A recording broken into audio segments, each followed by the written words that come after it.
நூலிழையில் நழுவிய 118 தாவேகாவை தடுத்த 17 தொகுதிகள்.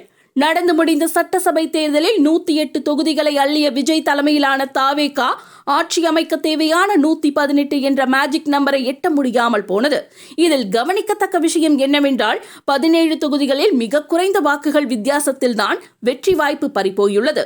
திருக்கோவிலூர், விக்கிரவண்டி, குளித்தலை, பழனி, கோவில்பட்டி, ஊட்டி ஆகிய 6 தொகுதிகளில் 1000 ஓட்டுகளுக்கும் குறைவான ஓட்டு வித்தியாசத்திலேயே தாவேகா வேட்பாளர்கள் வீழ்ந்துள்ளனர்.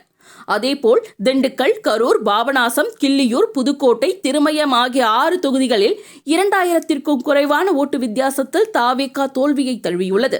இதுபோக திருவண்ணாமலை, ஏற்காடு, விருதாச்சலம், கோவை தெற்கு, கீழ்வேலூர் ஆகிய 5 தொகுதிகளில் 2500 ஓட்டுகளுக்குள் வெற்றி வாய்ப்பு கை நழுவியுள்ளது. ஒருவேளை இந்த 17 தொகுதிகளில் தாவேகா வேட்பாளர்கள் வெற்றி பெற்றிருந்தால் இன்று தனி பெரும்பான்மையுடன் தமிழகத்தில் விஜய் ஆட்சியை பிடித்திருப்பார்.